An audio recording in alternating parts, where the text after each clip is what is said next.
Ja.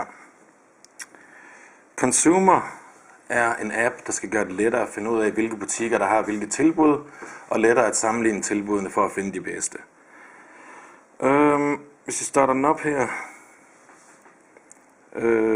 Consumer har kun dagligvaretilbud, og appens formål er, at det skal være lettere at sammenligne tilbud på tværs af supermarkedskæderne. Consumers datamodel gør det muligt at gå mere videnskabeligt til værks end konkurrenterne, der under udviklingen blevet fokuseret på enhedspriser og varemærker. Enhedspriser er pris per liter, pris per kilo og pris per styk, og danner sammen med varemærker grundlaget for at kunne sammenligne tilbud. Man kan se tilbud i kategorier, som vi kan se her. Der er forskellige kategorier, og det er prøvet på at holde sådan nogenlunde simpelt, så der kun er 2 niveauer af kategorier. Lad os se. Frost, grøntsager, ja, whatever. Nå, der var ingenting i. Drikkevarer, vand, for eksempel. Man kan se tilbud i kategorier, man kan søge på varemærker. For eksempel, hvis vi går ind på et tilbud her med Aquador, så kan man trykke på varemærket, og så får man listet alle de tilbud, hvor varemærket Aquador er tilknyttet.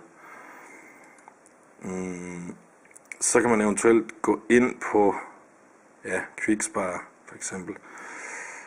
Der kan du vælge supermarkedet her. Når du trykker på den her knap, så går du til nærmeste butik inde i Quickspar-kæden. Du kan ringe til den, du kan skrive en e-mail, du kan gå ind på dens hjemmeside. Og så her kan du se alle Quickspars tilbud. Og selvfølgelig også gå rundt i dem i kategorierne. Så er det også integreret med Google Maps. Hvis du trykker navigation, så er den nu hoppet over i Google Maps. Du kan trykke på den her, og så står der hvilke åbningstider der er i dag, og du kan sige rutenavigation fra min placering til Quickspar, bil, yes, og så laver den ellers en rute.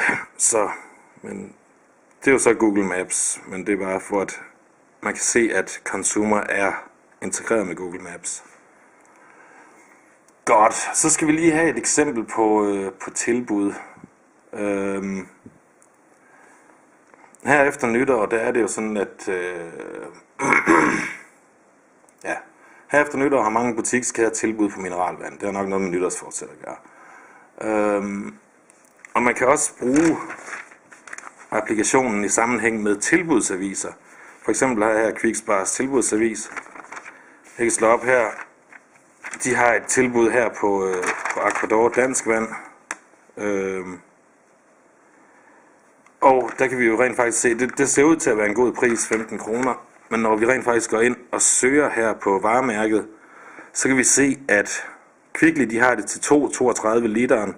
Men det absolut billigste tilbud er hos Superbest, som har det til 1,67 literen. Så der er lidt forskel i priser. Godt, der er stadigvæk lang tid til at skabe fuld gennemsigtighed på dagligvarer, men Consumer er et godt skridt på vejen. Hej igen.